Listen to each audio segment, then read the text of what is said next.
అందరికీ జై భీమ్. జాతీయ ఓటర్ దినోత్సవం జనవరి 25వ తారీఖున జరుపుకుంటాం. ఈ ఓటు హక్కు అనేది ప్రజలకు వచ్చింది అంటే దీని వెనుకంగా ఎంతో చారిత్రక కారణాలు ఉన్నాయి. ఓటు హక్కు అనేది ఒక దేశ ప్రజలకు ఓటు హక్కు అనేది అది ఒక రాజకీయ మార్పుగా సంకేతం కావాలి. కానీ ఈరోజు ఓటు హక్కు అనేది దాని యొక్క లక్ష్యాన్ని మర్చిపోయి ప్రయాణం చేస్తున్నట్టు అనిపిస్తుంది.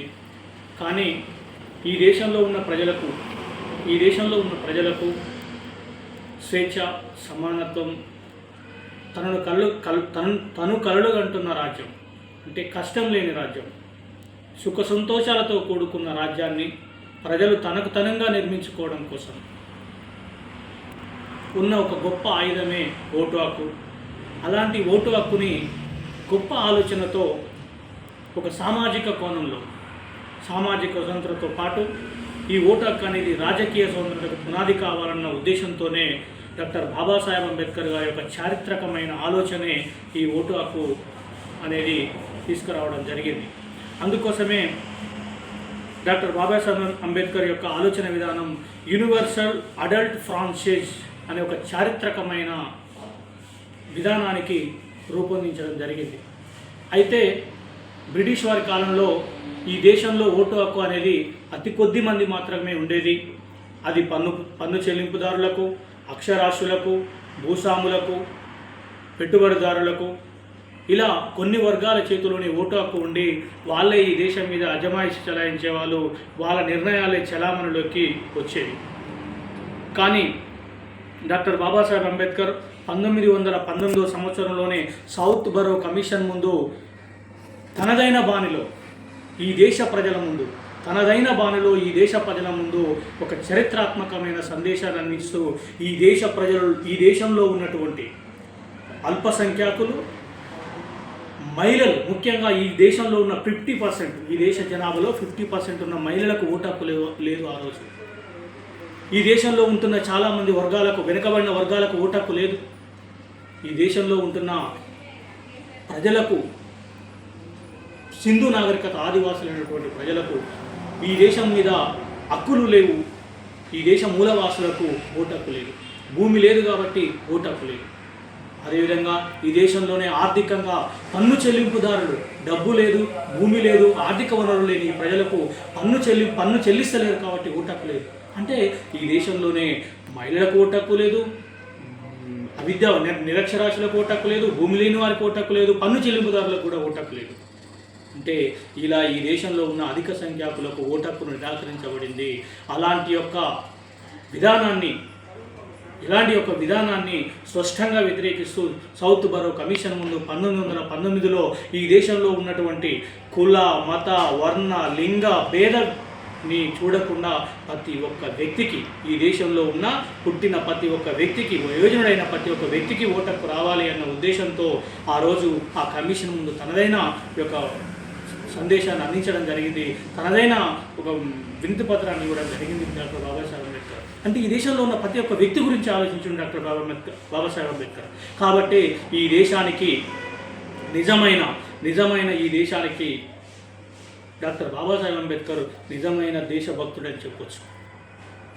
అదేవిధంగా అప్పుడు ఈ అంబేద్కర్ గారి యొక్క ఈ యొక్క సిఫార్సు చేయగానే ఈ దేశంలో ఉన్న చాలామంది వ్యతిరేకించారు.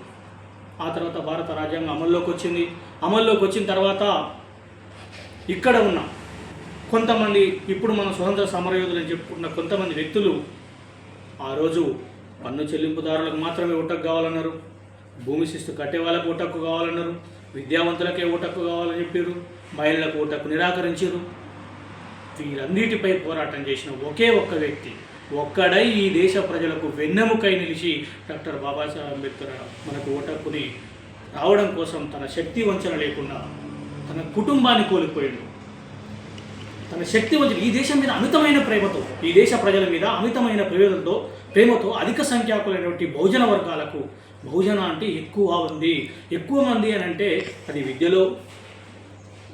విద్య అందకుండా ఉన్న ఎక్కువ మంది కావచ్చు, ఎక్కువ మంది భూమి లేని వాళ్ళు కావచ్చు, ఎక్కువ మంది మహిళలకు హక్కులు మనిషికి సమానమైన హక్కులు ఇవ్వకుండా పురుషాధిక్య సమాజం కొనసాగుతున్న ఈ దేశంలో మహిళలకు సమానమైన హక్కులు, ఎక్కువ మంది 50% ఉన్న మహిళలకు ఎలాంటి హక్కులు నిరాకరించబడుతున్నాయి. ఈ నిరాకరించబడుతున్న ఎక్కువ మంది ప్రజలకు ప్రతినిధిగా నోరు లేని ప్రజలకు తనే గొంతుకై ఈ దేశానికి పెద్ద దిక్కైన వ్యక్తి డాక్టర్ బాబాసాహెబ్ అంబేద్కర్ గారు. ఆ రోజు పటేల్ లాంటి, గాంధీ లాంటి ఎంతోమందిని వ్యతిరేకించి ఈరోజు మనకు ఈ ఓటు హక్కును తీసుకొచ్చి ఇవ్వడం జరిగింది.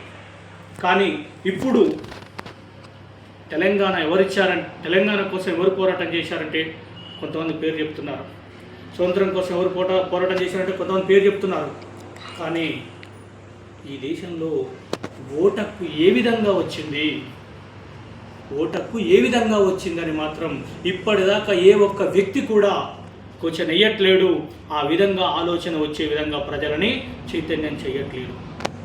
ఏ విధంగా వచ్చింది ఓటు హక్కు అంటే ఇంత శ్రమ ఫలితంగా ఓటు హక్కు వచ్చింది. ఇది రంగంగా డాక్టర్ బాబాసాహెబ్ అంబేద్కర్ యొక్క ఆలోచన విధానం ఉందని తెలిస్తే మరి ఓటు హక్కు వచ్చింది. మరి ఓటు హక్కును ఏ విధంగా మనం ఇంప్లిమెంట్ చేయాలి అంటే ఓటు హక్కు ఏ విధంగా వేయాలి అనే క్వశ్చన్ వస్తుంది. ఓటు హక్కు ఎవరికి వేయాలనే క్వశ్చన్ వస్తుంది.